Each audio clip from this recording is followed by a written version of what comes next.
Hi, welcome to our kitchen. Nice to have you out here today.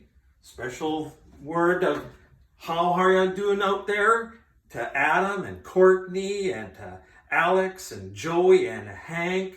And let's not forget Aaron, Orson, or Eddie and Alex.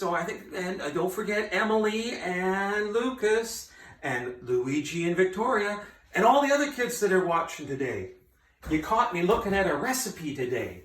I really love homemade soup. So I found a super recipe. It's called Italian turkey sausage, tomato, and white bean soup. Look at that gorgeous soup there. Hokey doodle dandy. You know, at St. Clair's, we've got some of the finest soup makers you could possibly imagine. There's Tim, and there's Lorna, and there's Shirley, and there's Dawn, and there's Julie. The list goes on and on. They make fine homemade soup. In fact, Mary Lynn, she makes a great homemade soup too, and there's nothing like coming in after cross-country skiing and have a great bowl of that homemade soup. And so, did you know, just off another topic, did you know that there's a soup that you can eat in the summertime when it's really, really hot? It's called gazpacho, and it's a cold soup. I've never had it. But it's a cold soup, and it's made of all kinds of vegetables, and they stir them all up together. I think maybe this summer I'll try and find a recipe for that. But what I thought I'd do today is, since I like soup, and I'm sure you guys like soup, I'd read you a story called Stone Soup. Now, it's by Jan Murath, and because it's published by Scholastic, which we give thanks to Scholastic for letting us read it on the internet. So it's called Stone Soup. So come on over and let's read it together. 3 monks, Hawk, Lock, and Sue, traveled along a mountain road. They talked about cat whispers and the color of the sun and giving. "What makes one happy, Sue?" said Hawk, the youngest monk. Old Sue, who was the wisest, said, "Let's find out." The sound of a bell brought their gaze to the rooftops of the village below. They could not see from so high above that the village had been through really, really hard times. Famine and floods and war had made the villagers weary and untrusty of strangers. They even became suspicious of their neighbors. The villagers worked hard, but only for themselves. There was a farmer, a tea merchant, a scholar, a seamstress, a doctor, a carpenter, and many others. But they had little to do with each other. When the monks reached the foot of the mountain, the villagers disappeared into their houses.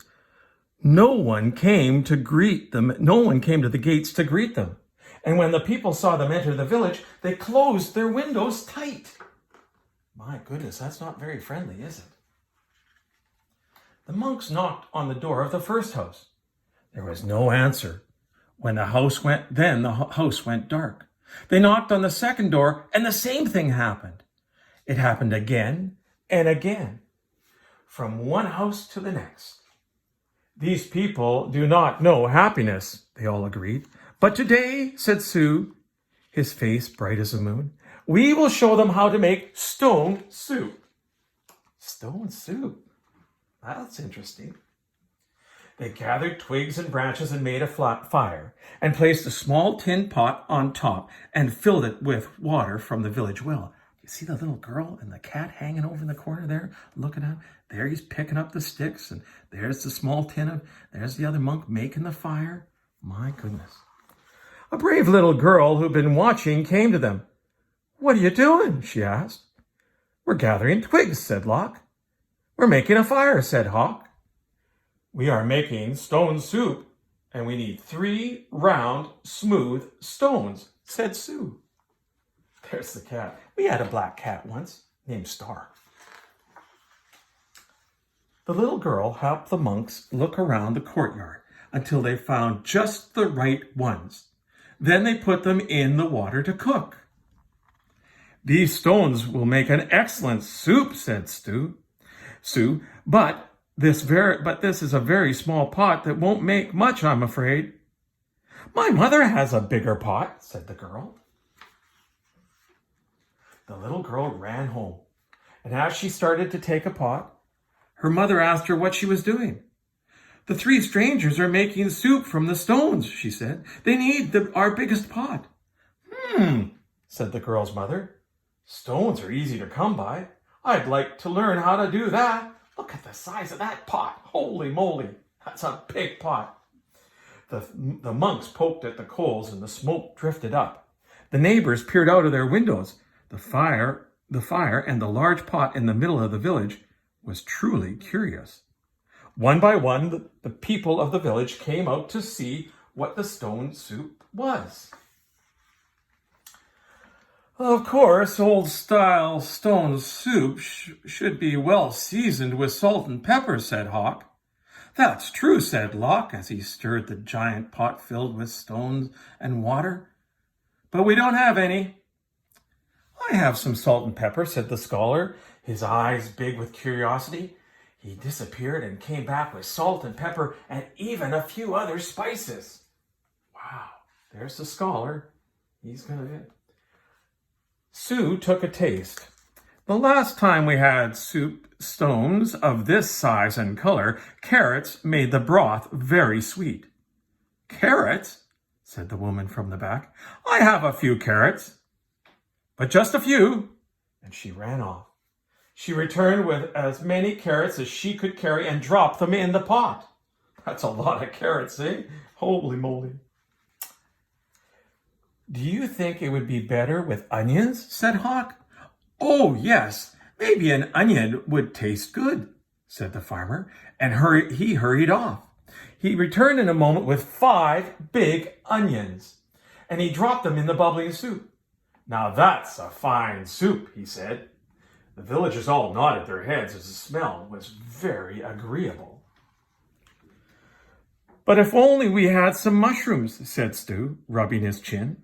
Several villagers licked their lips. A few dashed away and returned with fresh mushrooms, noodles, pea pods, and cabbage. Oh, that's more than just the mushrooms he asked for. Something magical began to happen among the villagers. As each person opened their heart to give, the next person gave even more. And as this happened, the soup grew richer and smelled more delicious. I imagine the emperor would suggest we added dumplings, said one villager. And bean curds, said another. And what about cloud ear and mung beans and yams, cried other villagers. Or taro root or winter melon and baby corn, cried other villagers. Garlic, ginger root, soya sauce, ladybugs. Oh, I have some, cried the people. And off they ran, returning with all they could carry. The monks stirred and the pot bubbled. How good it smelled. How good it would taste. How giving the villagers had become. At last the soup was ready. The villagers gathered together and brought rice and steamed buns. They brought lychee nuts and sweet cakes. They brought tea to drink and lit lanterns. Wow, look at the lanterns up there, all bright. And look at the stone soup behind. All the people sitting at the tables and just enjoying it. Everyone sat to eat, and they had not been together for a feast like this for as long as anyone could remember. After the banquet, they told stories and sang songs and celebrated long into the night. Then they unlocked their doors and took the monks into their homes and gave them very comfortable places to sleep. In the gentle spring morning, everyone gathered together near the willows to say farewell. Thank you for having us as your guest, said the monks, you have been very generous. Thank you, said the villagers. With the gifts you have given us, we will always have plenty. You have shown us that sharing makes us all richer. And to think, said the monks, to be happy is as simple as making stone soup. Quite the story, eh? So I just want to say to you, have a great day today. Remember, keep your distance from everybody. And as Dr. Tam said, wash your hands a lot. And I hope you enjoyed the story. Have a great day. Bye from the kitchen.